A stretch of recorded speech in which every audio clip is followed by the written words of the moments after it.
Tá gravando já? Ainda não. Agora sim, pode ficar à vontade. Tá bom.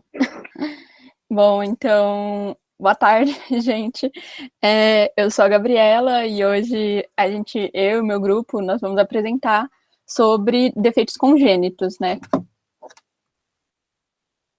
Bom, mas afinal, o que são defeitos congênitos? Para quem não sabe, são anomalias do desenvolvimento presentes ao nascimento do bebê, né? E os defeitos congênitos, eles são as principais causas de mortalidade infantil, assim, no mundo. Aproximadamente 8 milhões de crianças no mundo todo possuem algum tipo de defeito congênito. E esses defeitos, eles podem ser classificados em 5 tipos, né? Estrutural, funcional, metabólico, comportamental ou hereditário. Bom, mas antes da gente falar propriamente sobre defeitos congênitos, a gente tem que explicar o que é a teratologia, que no caso ela é um ramo de estudo da embriologia e da patologia envolvida com a produção e a classificação de embriões ou fetos mal formados. Esse ramo de estudo ele é tão importante considerando que mais de 20% das mortes em lactentes na América do Norte são atribuídas a algum tipo de defeito congênito. E esses defeitos, eles possuem várias causas, né? Mas nós costumamos classificar eles em 3 tipos, né? Podem estar relacionados a fatores genéticos, como algum tipo de anomalia cromossômica, por exemplo. Pode estar relacionado também a fatores ambientais, ou seja, fatores externos, como o uso de fármacos, medicamentos pela gestante, né? Ou algum tipo de droga também, ou a vírus e bactérias. E também existe os defeitos congênitos causados por uma herança multifatorial, que no caso seria a junção dos fatores genéticos com os fatores ambientais. Agora eu vou passar a palavra para a Fê. Sou eu, Gabi. Para o Vi. Oi, gente. Eu vou falar das anomalias cromossômicas numéricas, que são aquelas que ocorrem como resultado de erros quanto ao número de cromossomos, e não na sua estrutura. E elas podem vir a causar alterações no cariótipo inteiro ou não. As mutações por alterações numéricas podem ser chamadas de euploidias e aneuploidias. Eu vou citar cada uma com exemplos mais para frente, mas dando uma resumida bem por cima, as euploidias afetam o cariótipo inteiro e as aneuploidias apenas um par específico, por exemplo. Pode mudar, Gabi. Como eu já disse, as euploidias são alterações no cariótipo inteiro e existem alguns tipos dentro dessa categoria. A haploidia é o tipo em que o indivíduo tem apenas um conjunto de cromossomos, ou seja, ele é haploide, ele só é N ao invés de 2N. E é bem comum em vegetais, fungos e em animais como abelhas e formigas, mas quando ele ocorre no homem é fatal. O desenvolvimento não segue quando há a presença desse defeito nas divisões celulares. E outro tipo de euploidia é a triploidia, quando ao invés da célula ter 23 pares de cromossomos, ela tem 23 trios. Ou seja, ao invés de um feto humano ter 46 cromossomos, ele tem 69. E as principais causas da triploidia são por erros na quantidade de cromossomos dos gametas masculinos ou femininos, e pode ser desde um espermatozoide diploide, que acabou fertilizando um óvulo haploide, ou então quando 2 espermatozoides haploides fertilizam ao mesmo tempo o óvulo haploide. E esse fenômeno é chamado de dispermia. E também pode acontecer o contrário. Pode voltar, Gabi. Perdão. E também pode acontecer o contrário, de um espermatozoide haploide normal fertilizar um óvulo que, por algum erro durante a sua formação, acabou sendo diploide. E a triploidia é a principal causa dos abortos espontâneos que ocorrem no primeiro trimestre da gestação. E em casos raros, quando o desenvolvimento do feto segue, acontece a morte neonatal.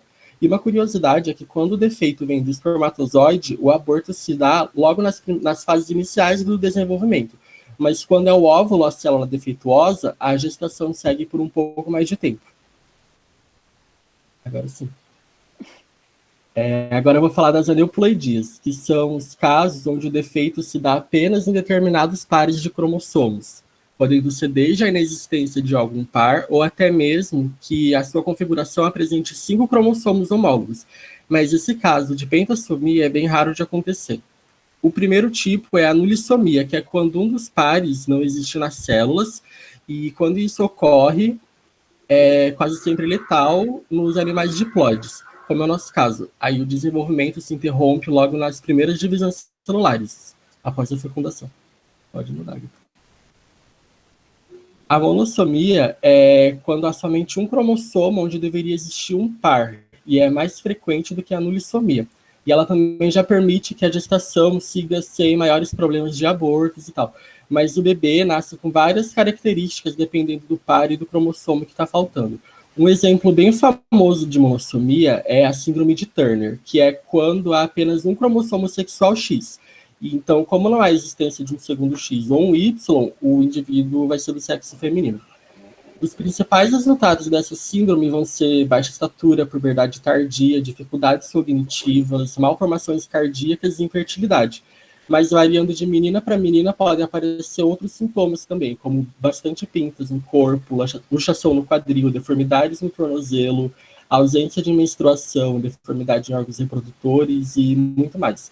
E ali na primeira imagem a gente pode ver o cromossomo X faltando, o outro sexual, na verdade, né, faltando. E do lado tem um exemplo de anatomia das pessoas que nascem com síndrome de Turner. E agora o outro exemplo de mutação por aneuploidia é a trissomia, que é quando um dos pares do cariótipo apresenta um cromossomo a mais, o que é o caso da síndrome de Down. Ela é bem famosa e também é chamada de trissomia do 21, porque esse é o par que acabou ficando com um cromossomo a mais. E a síndrome de Down, ela pode apresentar várias diferenças de pessoa para pessoa, mas o que mais se nota é o olho nesse formatinho que chamam de amendoado, que é mais puxadinho, e o céu da boca encurvado e o menor número de dentes, fazendo com que a pessoa fique frequentemente com a língua para fora. Mas ela também apresenta dificuldades cognitivas e de linguagem, e também baixa estatura, um menor tamanho dos membros e dos dedos, o que acaba levando no atraso do desenvolvimento motor. E ali na imagem da direita mostra o cromossomo a mais, ali onde deveria ser o par, que é o do 21.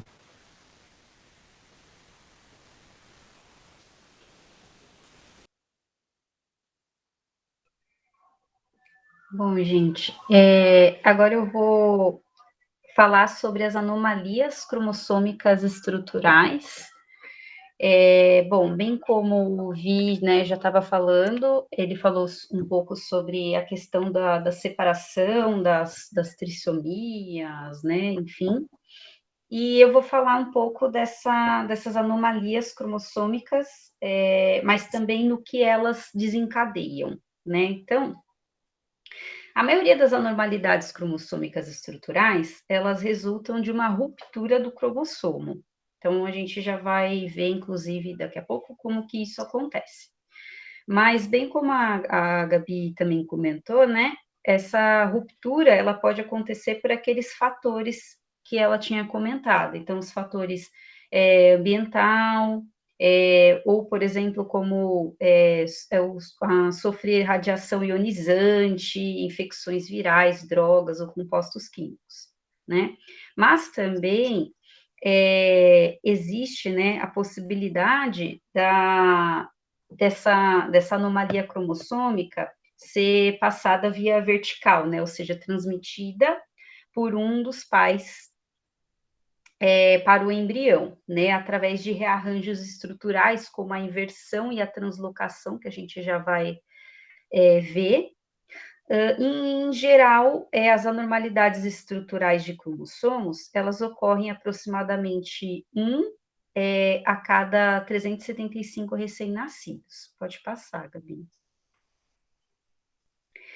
Bom, a translocação, eu coloquei o exemplo, não é o único tipo de translocação, mas eu coloquei a translocação recíproca. A gente está vendo aí uma ruptura do cromossomo, e é a transferência dele para um cromossomo não homólogo, tá? E aí o que acontece? Eles vão ficar ali trocados e muito provavelmente vai provocar um desenvolvimento anormal, né?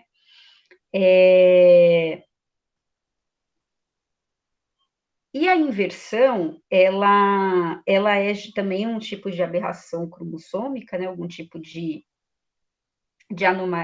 anormalidade cromossômica, mas ela, como a gente está vendo aí, ela é como se tivesse numerado, né? Digamos assim, os cromossomos. Então, a gente está vendo aí um cromossomo numerado de 1 a 9, por exemplo, só para ser mais, né? Só para entender melhor.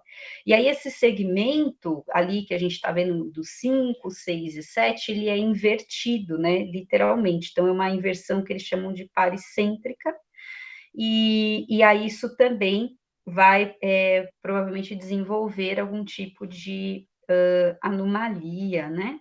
Pode passar, Gabi. Bom, outra que também é bem conhecida é a deleção, né? Então, a deleção ela é quando um cromossomo ele é rompido e parte dele pode ser perdido, né? Uma deleção, então a gente está vendo ali a deleção terminal na imagem da direita, então é literalmente quando um pedaço do cromossomo ele sai, né, a gente está vendo ali como se o pedacinho 1 tivesse saído e ele tivesse se reconfigurado sem esse pedacinho 1. Uma síndrome conhecida que acontece esse tipo de deleção é a síndrome do miado de gato. A gente está vendo na imagem da esquerda uma criança portadora dessa síndrome, né? E por que essa síndrome tem esse nome? Porque a criança apresenta realmente um choro bem próximo de um miado de gato, né? Um choro bem fraquinho. Essa criança também apresenta microcefalia, a gente está vendo, né? O formatinho aí, e também hipertiroidismo, né? E aí, ali ao lado dessa imagem, né, onde está escrito B, a gente está vendo o cromossomo, né, dessa criança. Então, o braço curto do cromossomo 5 ali, ó, aconteceu essa deleção terminal, perdeu um pedacinho, e aí a criança nasceu com essa síndrome. Além das características físicas, né, que a gente consegue observar na criança, ela com certeza também vai ter uma deficiência mental grave, né, e doença cardíaca congênita, né? Mas aí, afinal de contas, o que é a má formação congênita? Pode passar, Gabi. Então, gente, a má formação congênita é uma doença que acontece, né? Ela é uma anormalidade na estrutura ou na função do coração desde o nascimento do bebê. Então, a pessoa tem isso desde que nasceu, né? Aí, nessa imagem, nós estamos vendo um exame de né, um exame de eco-Doppler de um CIV, de um sopro, né? O CIV significa comunicação intraventricular, é um tipo de formação, de má formação congênita, né? E esse exame, ele é meu, né? Então, a gente está vendo ali, onde a gente está vendo análises das câmaras cardíacas e septos, observem que está tudo normal, mas aí em ventrículo esquerdo aparece dilatação discreta, né? Então, geralmente são dilatações em alguma região do coração, que a gente vai observar que tem, no caso do CIV, por exemplo, o contato, né, do sangue ali, então tem sangue arterial misturando com sangue venoso por causa dessa aberturinha, vamos dizer assim, né? Pode passar, Gabi. Daí a gente está vendo a imagem das câmaras cardíacas, né, que também é do meu exame. E aí a gente está vendo lá o átrio direito, o átrio esquerdo, o ventrículo direito e o ventrículo esquerdo, nessa imagem na esquerda, a imagem dourada ali, né? E aí tem um corte lateral na imagem da direita, onde a gente pode ver a marcação do CIV, onde está acontecendo ali, né? Então vejam que o ventrículo esquerdo está bem detalhado, a gente vê ele grandão, e aquela parte douradinha ali, daquela marcaçãozinha, é onde eles acham, né, o sopro CIV. e aí eles fazem essa marcaçãozinha ali, então é um corte meio que de lado, né, para poder enxergar ali onde está entre ele e o ventrículo direito. Pode passar, Gabi. Muito bom. Então, vamos falar da incidência, né? Só uma coisa, Gabi, antes de você volta na imagem, por favor. Essa malformação, né, gente, do desenvolvimento embrionário, ela não tem exatamente ainda um período totalmente definido de quando que ela acontece. A gente, assim, hoje acredita-se que é entre mais ou menos a 3ª semana e 8ª, né, quando ocorre a embriogênese e a diferenciação do lado direito para o lado esquerdo do feto, né? E essas falhas, elas podem influenciar no desenvolvimento estrutural, né, funcional ali da criança. Então, a gente acredita que seja mais ou menos nesse período. Agora sim, pode passar. Então, a incidência de ocorrer, né, isso é mais ou menos 10 indivíduos para cada 1.000 nascidos vivos, né? Sendo que a taxa de natimortos para quem tem qualquer tipo esse não é o único tipo, né, mas qualquer tipo de malformação congênita, é de 24 para 1.000, né, natimortos. Então, a gente percebe, e a que se deve isso, né? É que na maioria dos registros, quando não há alterações cromossômicas, ou seja, no meu caso, eu não tenho nenhuma alteração cromossômica. Aí a gente nota o quê? A ausência de outras más formações. Então, por exemplo, a criança lá do miado de gato, ela tem a malformação congênita também, mas ela, além disso, ela também apresenta alterações cromossômicas, como eu mostrei lá a deleção. Então, no caso, para ela, isso pode ser bem fatal, o fato de ter a malformação, né? Porque ela apresenta ainda outros tipos de dificuldades, digamos assim. Mas outras crianças que não apresentam essas malformações cromossômicas, assim como eu, por exemplo, carrego isso, você consegue ter uma vida relativamente normal e tem uma boa chance também de enfim, alcançar a vida adulta e tudo mais, né? Aí a gente tem os tipos mais comuns, né? Então, como eu falei para vocês, do tipo que eu acabei de mostrar, tem o CIV, tem a comunicação intraventricular, né? Mas também tem outros tipos, né? Que as crianças, a malformação congênita não é só o sopro, tem outros tipos. Tem, por exemplo, o canal arterial persistente, tem também o da comunicação interatrial, né? No meu caso é do intraventrículos, né? Intraventricular, mas também existe a comunicação interatrial, tem a estenose aórtica e a estenose mitral também, são outros tipos que não vou detalhar muito, mas são outros tipos que também podem existir. A causa mais comum, como a Gabi já tinha falado, pode ser por herança genética, e aí eu vou detalhar um pouco a questão das drogas, né, que podem acontecer, a Gabi comentou, inclusive, sobre essas drogas. Então, por exemplo, antidepressivos com a base de lítio são um que já foi diagnosticado como causa de malformação congênita fetal, alguns tipos de anticonvulsionantes e drogas ilícitas em geral também. Aí, do caso dos pais terem um problema e passarem essa malformação, ou, né, enfim, gerarem um feto com essa malformação, seriam, por exemplo, doenças maternas como diabetes, lúpus, infecção como rubéola, podem impactar a formação fetal, né, do coração fetal, nas primeiras semanas também de gestação. E gravidez gemelar, né, ou fertilização in vitro, também pode ser um risco para uma formação cardíaca, né? Os sintomas mais comuns de uma criança que tem uma formação congênita seria a dispneia, né? Ou seja, a criança pode roncar um pouco, ter problemas de dificuldade na respiração. Ela literalmente para de respirar em alguns momentos, ou quando ri, faz muita força. Fadiga, então você se sente mais cansada, a criança fica bem mais cansada, você nota isso. A cianose, de novo, por uma questão de não respirar, a criança pode apresentar alguns roxeados nas mucosas, por exemplo. A criança apresenta bastante sudorese, é uma criança que sua muito, as costas principalmente. E o cansaço entre as mamadas também é comum, né? Então, a criança se sentir cansada, né? Enfim.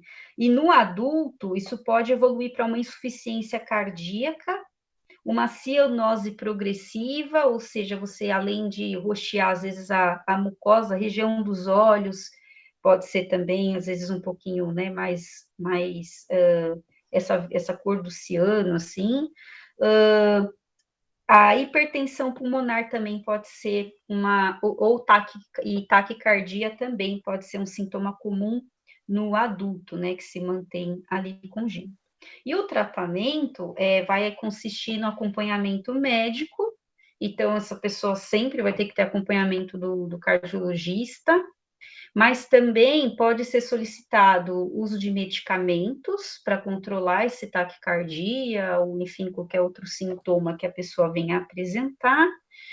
E também pode ser feito cirurgias ou intervenções, como, por exemplo, o cateterismo cardíaco, né? Então, dependendo do caso, pode ser feito cirurgia, né? E cateterismo. No meu caso, eu fiz uma cirurgia, eu tenho o canal lá do coração com o pulmão operado, mas não fiz a reparação, que seria esse cateterismo, né, que provavelmente ainda será indicado. Então, pode ser que seja feito quando o neném, tipo recém-nascido, já faça, ou, por exemplo, só se o adulto realmente representar algum sintoma, é que vai ser solicitado para ser feito outros tipos de intervenção mais para frente na vida adulta. Pode passar. Bom, outra malformação que também vai apresentar malformação cardíaca, mas entre outras, né, a gente está vendo na imagem da direita que a criança apresenta malformação cranial, malformação dos membros, é a síndrome de Edwards, né? Ela também é conhecida como trissomia do 18, então, ou seja, ao invés de ter 2, né, cromossomos normais ali no 18, são 3, a gente está vendo ali na figurinha da esquerda, mais para baixo. E o dia 6 de maio é considerado o dia da conscientização da síndrome de Edwards, né?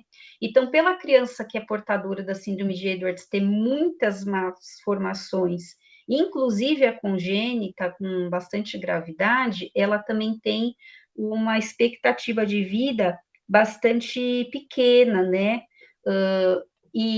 Só que hoje a gente já tem, por exemplo, no Brasil, uma criança com síndrome de Edwards que já alcançou 11 anos de idade, né? Ela está viva ainda, inclusive, é uma menina. E então, assim, graças ao acompanhamento, né, essa pessoa pode ter uma expectativa de vida maior. Pode passar.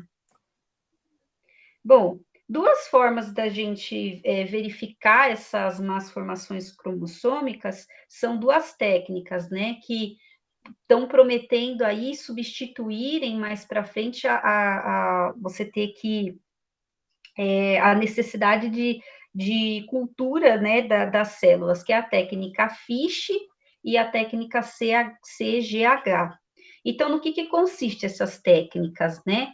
A gente vai ter um DNA controle ou uma sonda, no caso da FISH.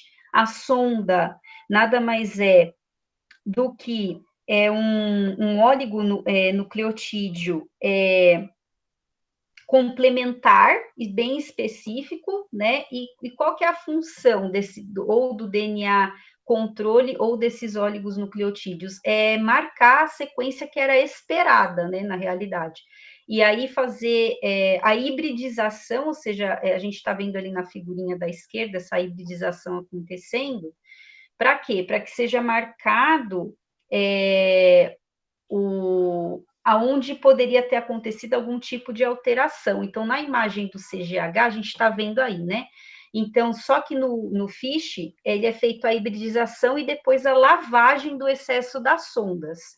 E no CGH, na verdade, eles serão marcados com corantes fluorescentes. Por quê? Porque no CGH, a gente vai depender de um software que vai analisar essa fluorescência para a gente poder saber o que aconteceu naquele cromossomo e qual a provável síndrome que essa pessoa tem, né? E daí também descobrir a provável malformação que ela vai carregar, né? Inclusive, aí também já saberemos se ela vai ser congênita ou não. Pode passar, Gabi. E aí, a gente tem, no caso da genética, né, a gente tem, no caso da malformação ser passada por genética, nós temos os portadores de inversão pericêntrica. O que é isso, né? Então, esses portadores, eles correm o risco de ter descendentes com defeitos congênitos, né? Por quê? Vocês estão vendo a imagem de uma meiose ali do lado, né? E entre ali a figurinha, entre o Dzinho e o Ezinho, pode acontecer um cruzamento desigual, né? E aí a segregação inadequada na meiose. Então, entre ali os estágios D e E, pode acontecer algum problema. Então, é assim que acontece a genética mesmo, né? Na formação genética. Então, é uma distribuição, que é uma segregação ali inadequada na meiose. É assim que o zigoto vai acabar tendo com uma herança genética, né? Pode ter alguma síndrome, mas vai ter a malformação congênita também. Daí era isso. Obrigada. Então, vamos lá. Para falar sobre os genes mutantes, 8% das malformações genéticas são causadas por genes mutantes, né? E entre elas a gente divide pelas letais, que é a tetraploidia.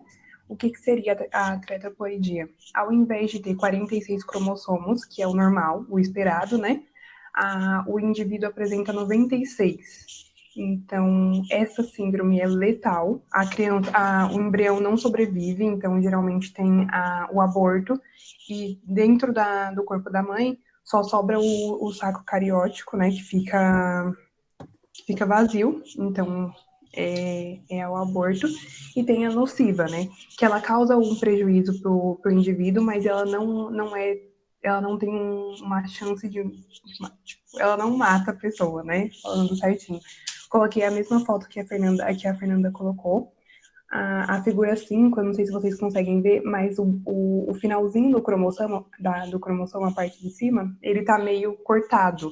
Então, é isso que causa a síndrome do miado de gato, que é essa síndrome que tá aqui, que eu não sei falar o nome, né? Mas pode passar, Gabi. Então, vamos lá. Aqui eu tinha colocado também a parte do tratamento, né? Mas a Fernanda já falou. Então, eu vou falar só a partezinha de baixo, tá? Que elas podem ser previstas pela lei, né, de Mendel, que é aquele cara das ervilhas. Eu não sei se vocês lembram do ensino médio lá, que ele pegou a ervilha verde com a ervilha não sei o quê e deu a ervilha sei lá o quê, sabe?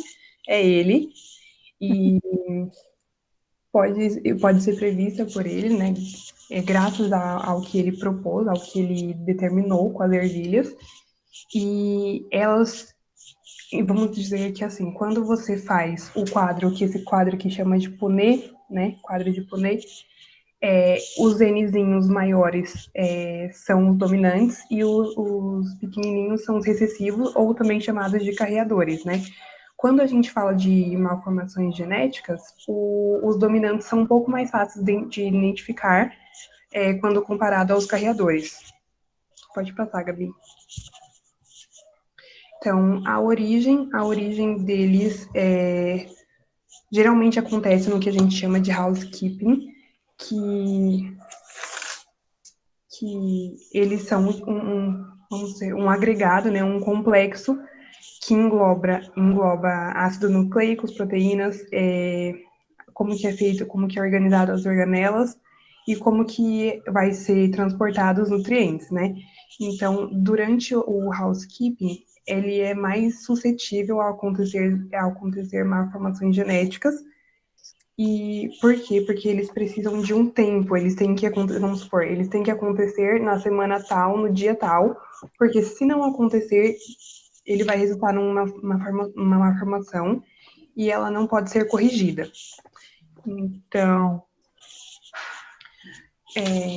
falando um pouquinho mais, né?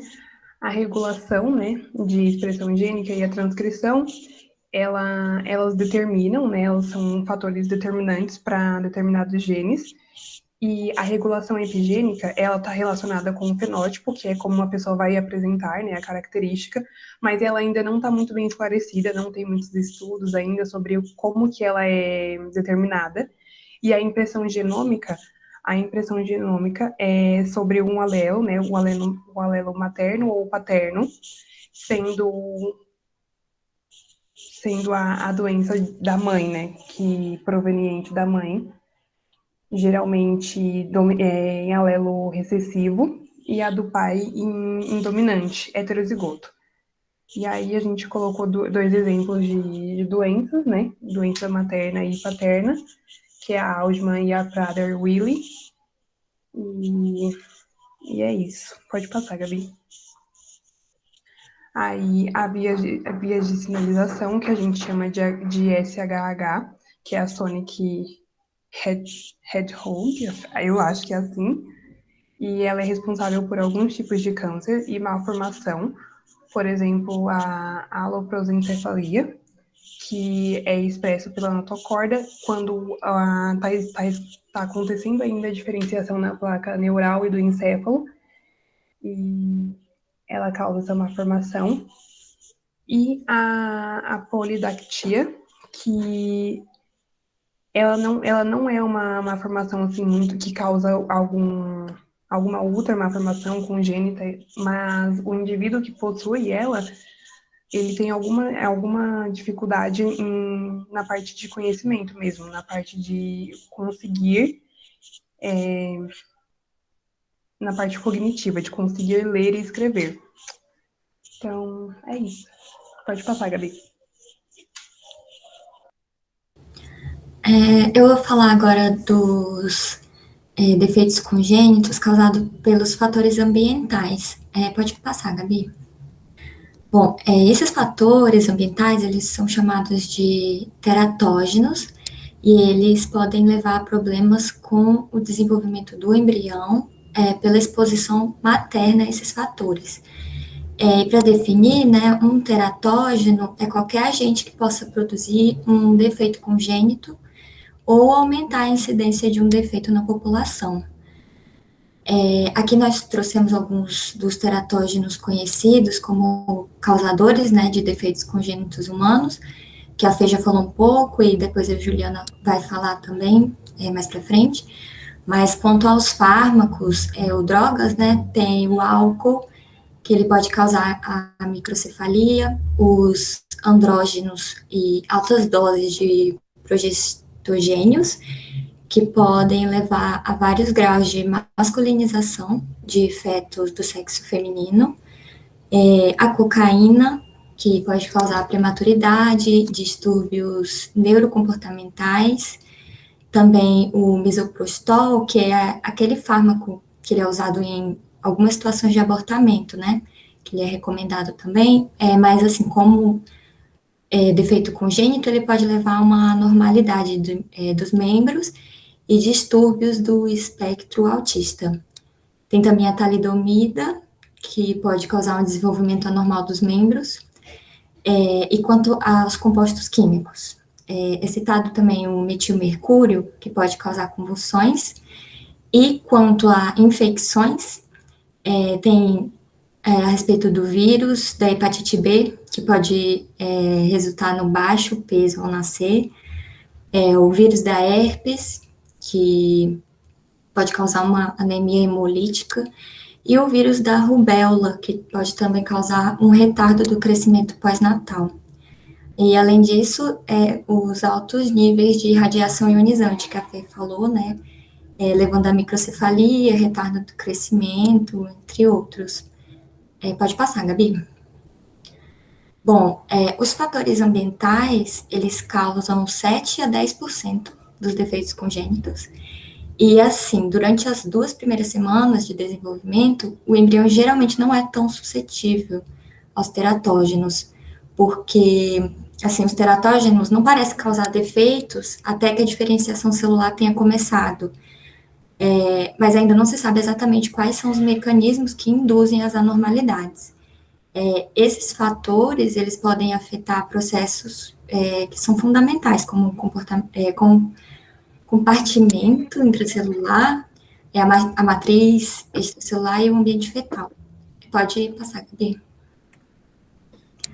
Bom, em relação aos princípios da teratogênese, é importante considerar esses três que a gente trouxe aqui.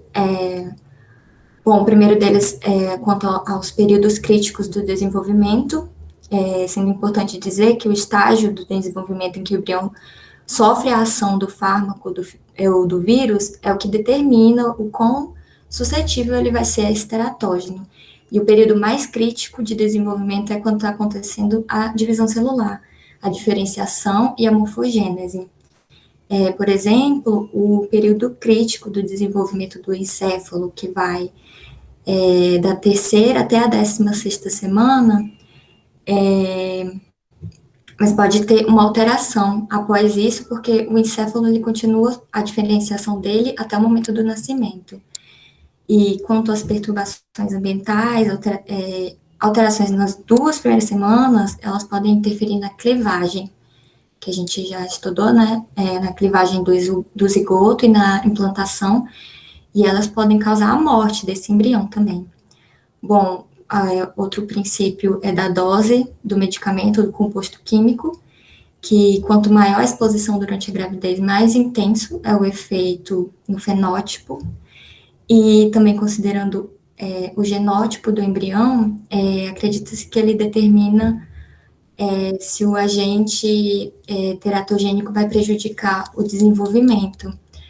E aqui a gente trouxe um gráfico, que é para visualizar melhor, né, o que eu venho falando, e assim, para deixar claro, né, que os teratógenos que atuam nas 2 primeiras semanas, eles vão acabar matando o embrião, ou os efeitos prejudiciais vão ser compensados por propriedades de regulação, né. Aqui no embrião a gente pode ver no começo, né, nessa parte pretinha, que é do início até a 3ª semana, que é um período que pode acontecer a morte do embrião mesmo. Aí da 3ª até a 8ª semana, que é ali um período de sensibilidade máxima, né, ao desenvolvimento anormal, que pode acontecer malformação do embrião. E da 8ª até a semana 38, mais ou menos, pode acontecer perturbações funcionais do feto, né. E é isso, pode passar, Gabi. Olá, gente. Então, agora nós vamos tentar exemplificar por ilustrações a ação desses teratógenos em humanos, né? E antes de começar, por que se faz necessário, né, conhecer esses teratógenos? Justamente, assim, como uma maneira de prevenção para evitar esse tipo de malformação. Pode passar, Gabi. Bom, o primeiro que a gente vai ver é um exemplo de um fármaco que foi bem famoso lá no final da década de 50 e entrando nos anos 60, né? Que foi a talidomida. Ela foi produzida, né, fabricada como um ansiolítico e ela ganhando uma certa aceitação, assim, né? Geralmente gestantes foram usando bastante porque ajudava muito na questão do enjoo matinal, né? Só que com o tempo foram percebendo que havia uma certa ligação entre o uso dessas gestantes que faziam uso desse medicamento e a formação de crianças com defeitos na formação dos membros, né? Então, hoje ela é contraindicada, principalmente para mulheres entre idades relacionadas ao período fértil, né? E também, assim, a ação dela está relacionada entre o 20º ao 36º dia, né? após a fecundação, né?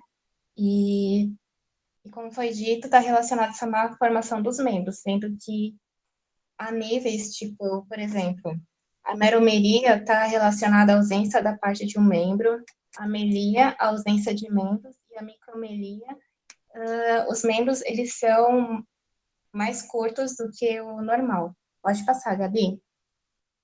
Outro exemplo de teratógenos relacionados a compostos químicos é o mercúrio orgânico, né? E a gente tem um exemplo bem famoso dentro da história, que foi aquele incidente lá em Minamata, porque eles despejaram dentro da bacia de Minamata resíduos não tratados, né? Que estavam relacionados, acho que, à fabricação de PVC. Então, os peixes ali começaram a ingerir, e a população que consumia esses peixes também foram acumulando esse metal dentro do organismo, o qual não conseguia metabolizar, né? E aí perceberam, por exemplo, que mulheres que durante o período gestacional se alimentavam desses peixes, elas deram à luz, né, a crianças com problemas de atrofia cerebral, lesões encefálicas, déficit cognitivo, cegueiras e entre outros, né? Próximo, Gabi. O próximo exemplo é um agente infeccioso, que é um protozoário denominado de Toxoplasma gondii, relacionado à toxoplasmose. E geralmente se fala muito da questão dessa doença com a relação com gatos e outros animais, né? Falam para a gestante evitar. Mas também consumo de carne, né, que contém cistos desse protozoário também podem ajudar no desenvolvimento dessa doença, né? E, tipo, como que funciona, né? Por exemplo, se a gestante, durante o período gestacional, entra em contato com esse oocisto, seja pela carne, seja pelo contato com o animal contaminado, ele entra no organismo dessa gestante, vai completando o ciclo de vida dele e tem a capacidade de passar a barreira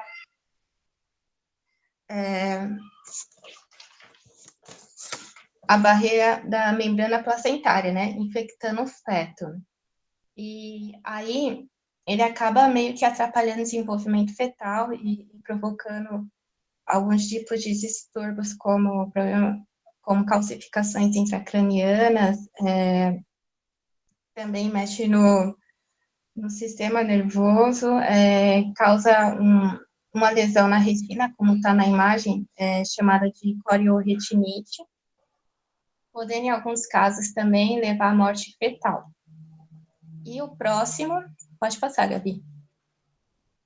Está relacionado à radiação, como a Fê disse e a Ilana também mencionou, dependendo da quantidade da carga de radiação que no caso da gestante, acaba absorvendo durante a gestação, isso pode também comprometer na formação do feto, no desenvolvimento do sistema nervoso, esquelético e visceral, podendo também levar até à morte. Hoje recomenda-se que o mínimo de exposição que essas gestantes venham ter é de 500 milirrads, né?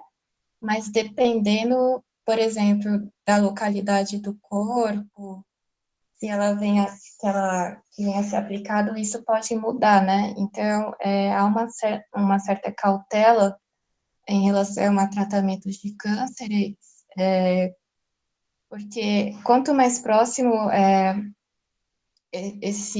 essa massa cancerígena tiver do útero, né, mais exposição aquela área pode receber e pode comprometer no desenvolvimento fetal. E também há um questionamento em relação às ultrassonografias, se elas poderiam ou não causar algum tipo de distúrbio no desenvolvimento fetal, mas por meio de estudos eles chegaram à conclusão de que não há não há, não há relatos de efeitos nocivos, né, que possam interferir, né? Pode passar, Gabi. Ah, no caso sou eu, né? É, bom, agora nós vamos falar de alguns fatores maternos como teratógenos, né? No caso, a diabetes mellitus, ela está muito associada à alta taxa de abortos espontâneos, né? E no caso, assim, mulheres que têm diabetes mellitus têm uma probabilidade 2 vezes maiores de terem algum tipo de defeito congênito, como, por exemplo, anomalias encefálicas, defeitos esqueléticos ou até mesmo defeitos cardíacos. Outros fatores mecânicos também, como teratógenos, está relacionada a uma quantidade reduzida de líquido amniótico que pode acabar causando alguma deformação mecânica dos membros, né, da criança. Então, por exemplo, isso pode acabar resultando em uma hipertensão do joelho devido a essa baixa quantidade de líquido amniótico. Bom, e agora por último a gente vai falar sobre a herança multifatorial, que é a última causa dos defeitos congênitos. No caso, a herança multifatorial está relacionada a uma herança de fatores ambientais e genéticos. Um exemplo de herança multifatorial é a fenda labial e a fenda palatina. No caso, a fenda labial é uma fenda no lábio superior que se prolonga até o nariz, como a gente está vendo nessa fotinho aqui que tem, né? E a fenda palatina é uma fenda que se estende do céu da boca e se prolonga até a cavidade nasal. Essas fendas elas podem aparecer sozinhas ou a criança pode ter as duas juntas, né? E elas estão relacionadas tanto a fatores genéticos quanto a fatores ambientais. E por isso que são um tipo de defeito congênito causado por uma herança multifatorial. Bom, essa foi nossa apresentação sobre defeitos congênitos. Espero que todo mundo tenha gostado.